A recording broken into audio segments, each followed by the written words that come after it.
नमस्कार साथियों, मैं हूं भोपाल रोतेला और स्वागत है आपका हमारे चैनल पर।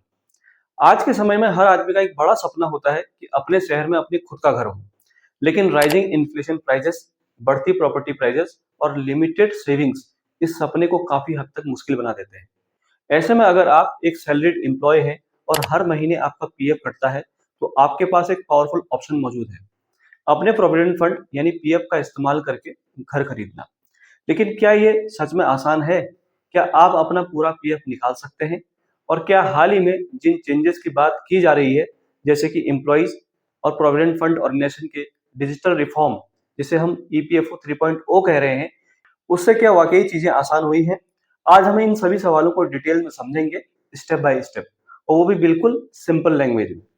तो चलिए शुरू करते हैं। सबसे पहले बेसिक समझते हैं साथियों कि पीएफ आखिर होता क्या है। पीएफ यानी कि प्रोविडेंट फंड एक रिटायरमेंट सेविंग स्कीम है जिसे मैनेज करता है एम्प्लॉइज प्रोविडेंट फंड ऑर्गेनाइजेशन, जिसे हम शॉर्ट में ईपीएफओ कहते हैं। इसमें एम्प्लॉय और एम्प्लॉयर दोनों कंट्रीब्यूट करते हैं ताकि रिटायरमेंट के समय आपके पास एक सॉलिड कॉर्पस जमा हो जाए। लेकिन इंटरेस्टिंग बात यह है कि ये पैसा सिर्फ रिटायरमेंट के लिए ही नहीं, बल्कि कुछ स्पेसिफिक सिचुएशन में भी आप इसे निकाल सकते हैं, जैसे घर खरीदना, कंस्ट्रक्शन कराना, होम लोन रिपेमेंट या रिनोवेशन के लिए। अब बात करते हैं कुछ बदलावों की। हाल ही के सालों में ईपीएफओ ने अपने सिस्टम को काफी हद तक डिजिटल बनाया है। कई लोग इसे इनफॉर्मल तौर पर ईपीएफओ 3.0 कह रहे हैं, लेकिन ऑफिशियली ये कोई नया वर्जन नेम नहीं है, बल्कि ऑनगोइंग डिजिटलाइजेशन रिफॉर्म है। इन रिफॉर्म का सबसे बड़ा फायदा ये हुआ है कि पीएफ विड्रॉल प्रोसेस अब पहले से कहीं ज्यादा फास्ट और ट्रांसपेरेंट हो गया है। पहले जहां आपको ऑफिस के चक्कर लगाने पड़ते थे, फॉर्म सबमिट करने पड़ते थे, डिले हो जाता था, अब ज्यादातर काम ऑनलाइन हो जाते हैं। आप अपने यूएएन यानी कि यूनिवर्सल अकाउंट नंबर से लॉगिन करके फॉर्म 31 सबमिट कर सकते हैं। और अगर आपकी केवाईसी पूरी है, आधार लिंक्ड है, बैंक अकाउंट वेरीफाइड है, तो कई केस में क्लेम प्रोसेसिंग 2 से 5 दिन के अंदर हो जाती है। अब यहाँ सबसे इंपॉर्टेंट सवाल आता है कि क्या आप पीएफ का पैसा घर खरीदने के लिए निकाल सकते हैं? जवाब है हाँ, लेकिन कुछ कंडीशन के साथ। अगर आप घर खरीदना चाहते हैं तो आपको जनरली 5 साल की सर्विस पूरी करनी होती है। कुछ केस में प्लॉट परचेज के लिए भी एलिजिबिलिटी होती है, लेकिन कंडीशन अलग अलग हो सकती है। अगर आप होम लोन रिपेमेंट के लिए पीएफ निकालना चाहते हैं तो आपके पास कम से कम 10 साल की सर्विस होनी चाहिए। और अगर आप रिनोवेशन या होम रिपेयर के लिए पैसा निकालना चाहते हैं तो प्रॉपर्टी कम से कम 5 साल पुरानी होनी चाहिए। अब बात करते हैं अमाउंट की। सबसे ज्यादा कंफ्यूजन यही होती है। आप पूरा पीएफ नहीं निकाल सकते। रूल्स के अनुसार जनरली मैक्सिमम 90% तक पीएफ बैलेंस आप विड्रॉल कर सकते हैं, लेकिन यहाँ भी एक कंडीशन है। इसके कैलकुलेशन कुछ इस तरह से होती है। आप जो अमाउंट निकाल सकते हैं वो दो चीजों में से जो कम हो वही आपको मिलेगा। पीएफ का बैलेंस 90% या फिर 36 महीने की बेसिक सैलरी प्लस डीए। इसे एक एग्जांपल से समझते हैं साथियों। मान लेते हैं आपके पीएफ अकाउंट में 10 लाख रुपए हैं, तो 90% के हिसाब से आप 9 लाख निकाल सकते हैं। लेकिन अगर आपकी 36 मंथ की basic salary plus DA 7 lakh ही बनती है, तो आपको सिर्फ 7 लाख ही यहाँ पर मिलेंगे। यानी रूल सिंपल है, लोअर अमाउंट इज अलाउड। अब एक प्रैक्टिकल सवाल कि क्या पीएफ के पैसे से घर खरीदना सही डिसीजन है? देखिए साथियों, पीएफ का प्राइमरी पर्पज है रिटायरमेंट सिक्योरिटी। ये पैसा आपके बुढ़ापे का सहारा है। अगर आप इसे अभी यूज कर लेते हैं तो फ्यूचर में आपके पास कॉर्पस कम हो जाएगा। लेकिन आप दूसरी तरफ रेंट दे रहे हैं हर महीने और आपके पास होम लोन लेने का प्लान है, तो पीएफ का इस्तेमाल डाउन पेमेंट या लोन रिपेमेंट में मदद कर सकता है। तो ये डिसीजन पूरी तरह से आपके फाइनेंशियल सिचुएशन पर डिपेंड करता है।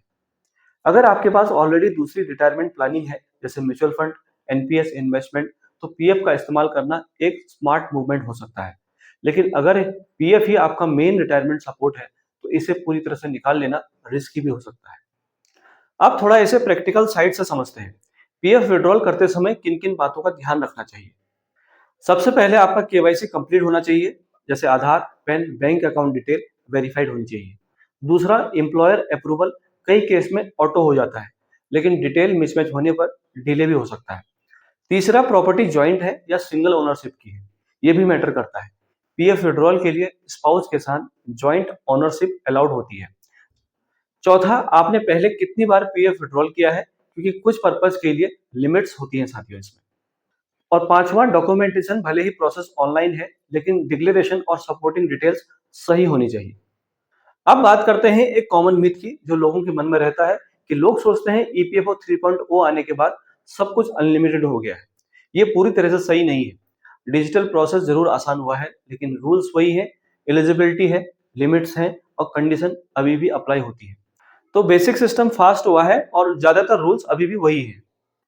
तो अगर आप स्टेप बाय स्टेप प्रोसेस समझना चाहते हैं तो ये काफी सिंपल है। आपको ईपीएफओ पोर्टल पर लॉगिन करना है, ऑनलाइन सर्विस में जाना है, क्लेम यानी कि फॉर्म 31 सेलेक्ट करना है, पर्पस चूज करना है जैसे हाउस परचेज या लोन रिपेमेंट, और फिर अमाउंट एंटर करके सबमिट करना है। सब कुछ सही है तो क्लेम प्रोसेस होकर आपके बैंक अकाउंट में पैसा क्रेडिट हो जाता है। अब आखिर में सबसे इंपॉर्टेंट बात वो है प्लानिंग। घर खरीदना लाइफ का सबसे बड़ा फाइनेंशियल डिसीजन होता है। पीएफ एक स्ट्रॉन्ग सपोर्ट दे सकता है, मगर आपको इसको सोच समझ के ही विड्रॉल करना चाहिए। आपको पीएफ, होम लोन और सेविंग और इन्वेस्टमेंट के बीच में कंपैरिजन करना चाहिए।